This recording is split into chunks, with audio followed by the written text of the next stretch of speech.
चलिए मेरी बात करते हैं। मेरा जन्म डैड एंड मॉम के शादी के करीब करीब 7 महीने के बाद हुआ। 9 महीने के बाद नहीं, 7 महीने के बाद। मैं प्रीमेच्योर नहीं था, तो इसका मतलब तो आप क्लियरली समझते हो कि मेरे मॉम एंड डैड के शादी, ऑफिशियल शादी, उन्होंने कोर्ट मैरिज किया, मंदिर वाला मैरिज किया, लेकिन वो भाग के शादी की। लेकिन वो शादी के करीब 2 महीने पहले वो कर चुके थे चौदम पट्टी। अब मैं कैसे कहूं? कोई और कह सकता है, मेरे डैड की बहनें कह सकती हैं, मेरे डैड के भाई कह सकते हैं, मेरे डैड के माता पिता कह सकते थे, कोई और कह सकता था, कोई और कह सकता है। उनका कहना बनता है कि ये नहीं करना चाहिए था, ये किया, गलत किया, अनैतिक काम किया, जो भी किया, कैसे भी किया, कह सकते थे। लेकिन मैं उस गलती का नतीजा हूं। अगर वो गलती है, उस गलती का नतीजा मैं हूं। मैं कैसे कहूं कि डैड तुमको ये नहीं करना चाहिए था, मॉम तुमको ये नहीं करना चाहिए थे, तुमने बहुत शर्मिंदा करने वाला काम कर दिया। मैं शर्म से तड़फड़ा रहा हूं, मुझे शर्म आती है तुम लोगों पर। मैं कैसे कहूं? क्योंकि अगर वो काम उन्होंने नहीं किया होता तो मेरा जन्म नहीं होता। करेक्ट? मेरा कहना बनता नहीं है। करेक्ट? अब मैं आपसे पूछता हूं, हम सबसे पूछता हूं। थियोरेटिकली हम कहते हैं ब्रिटिश को नहीं आना चाहिए था, ब्रिटिश साम्राज्य को नहीं होना चाहिए था, ब्रिटिश ने भारत पे दमन किया, भारत की अर्थशास्त्र को कुचल के रख दिया। हमारा 5000 साल पुराना सनातन धर्म, सनातन संस्कृति को कुचल के रख दिया, हमारे लहराते हुए खेतों को बंजर में बदल दिया। सब कह सकते हैं। हमारे प्राउड इतिहास को उन्होंने मिट्टी में मिला दिया। भारत सोने की चिड़िया थी, सोने की चिड़िया, और उस सोने की चिड़िया को उन्होंने काला कौवा बना दिया। थियोरी में कह सकते हैं, थियोरी में कुछ भी कह सकते हैं, कौन रोकता है? थियोरी में हम कुछ भी कह सकते हैं, लेकिन थोड़ा सा सोच के देखो। आप, मैं, हम सब इसलिए हैं, हम सब आज इसलिए हैं क्योंकि आपके मम्मी डैडी, आपके दादा दादी, नाना नानी, आपके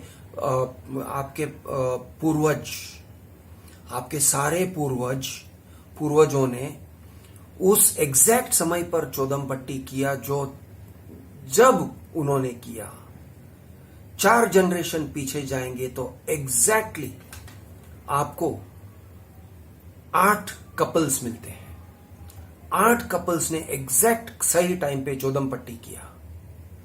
तो उन 8 में से एक भी अगर चूक गए होते, अगर एक ने बस मिस कर दिया होता, या अगर किसी ने बस पकड़ लिया होता जो नहीं पकड़े इसलिए वो आप पैदा हुए हो, एक ट्रेन से सफर नहीं किया होता, दूसरे ट्रेन से सफर किया होता, एक सरकारी नौकरी नहीं किया होता, एक प्राइवेट नौकरी किया होता, कुछ भी अगर बदलता टाइमलाइन में, तो आप न होते।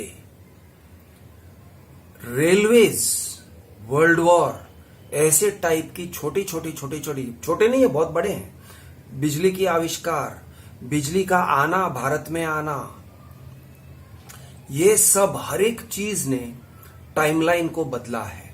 इसलिए आप हो, इसलिए मैं हूं। भारत सरकार भारत तब बनी, एक यूनाइटेड भारत तब बनी जब अंग्रेजों ने बहुत सारे इंडिपेंडेंट प्रिंसली स्टेट्स, जहां पे कोई निजाम था, कोई राजपूत राजा था, कोई मैसूर महाराजा, कोई हैदराबाद का फलाना ढिमकाना, कोई कश्मीर का फलाना ढिमकाना महाराजा, कोई गुजरात का या कोई ऐसे सब काठियावाड़, झालावाड़, ऐसे सब छोटे स्टेट्स थे। उन सबको इकट्ठा किया, जोड़ा, चाहे अपने स्वार्थ से जोड़ा हो, अपने स्वार्थ से ही जोड़ा, लेकिन उन्होंने सबको इकट्ठा किया, जोड़ा। स्वार्थ से चल के जोड़ा, लेकिन जोड़ा, और जोड़ के अल्टीमेटली हमारे फ्रीडम फाइटर्स को दे दिया।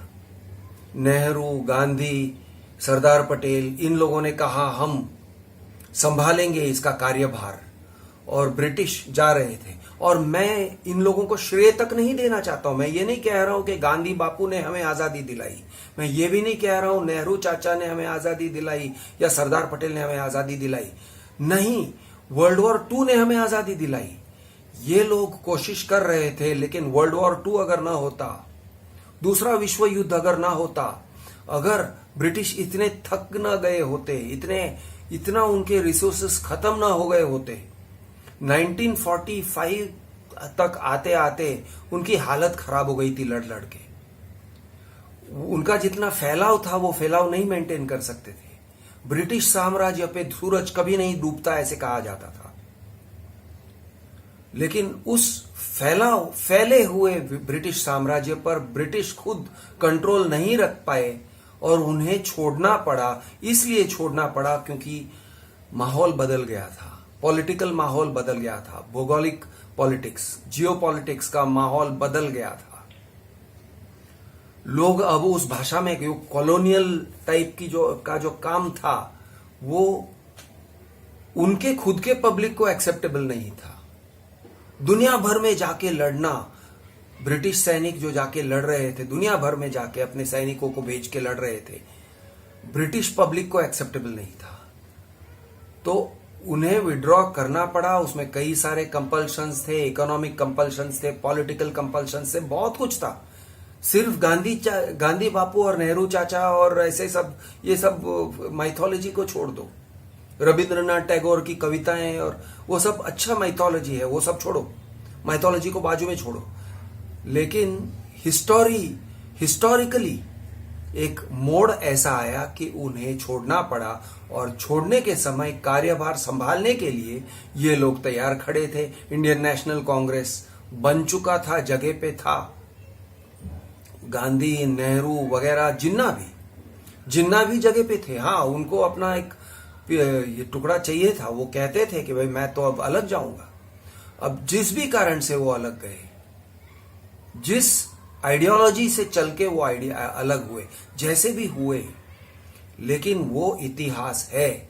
और ये इतिहास अगर पार्टीशन न होता तो शायद आप और मैं न होते। हम कहते हैं पार्टीशन नहीं होना चाहिए था, अखंड भारत था। अखंड भारत में अफगानिस्तान भी आ जाता है, नेपाल भी आ जाता है, तिब्बत भी आ जाता है, बर्मा भी आ जाता है। मेरे दादा परदादा रंगून में जाके बिजनेस करते थे। ये सब कहने की बातें हैं। अगर पार्टीशन न होता, अगर पार्टीशन का मारकाट न होता, शायद आप और मैं न होते। अब ऐसा क्यों? क्योंकि हिस्ट्री ने एक अलग मोड़ ले लिया होता। अगर पाकिस्तान और बांग्लादेश का पार्टीशन न होता तो भी शायद आप और मैं न होते। आप देखिए, अपनी हिस्ट्री में जाके देखिए कि किस चीज से आपका हिस्ट्री प्रभावित हुए, आपके माँ बाप किन चीजों से प्रभावित हुए। हर काम ने उन्हें प्रभावित किया है, हर चीज, हर छोटी सी मोड़ ने उन्हें प्रभावित किया है। और मोड़ इतनी छोटी है कि अगर आपके नाना जी ने या आपके दादाजी ने अगर बहू एक गिलास दूध लेके आ बेटा न कहा होता, या बेटा मेरे आके पैर दबा दे बेटा, और आपके पिताजी लंड खड़े हुए तैयार थे चौदम पट्टी करने के लिए, लेकिन हाँ पिताजी बुला रहे हैं, ठीक है चलो, पैजामा के नाड़े बांधे गए, उतावल में डैड के पैर दबाए। जो चौदम पट्टी उन्हें 10 मिनट पहले करना था, उन्होंने 10 मिनट बाद में किया। आप पैदा हुए।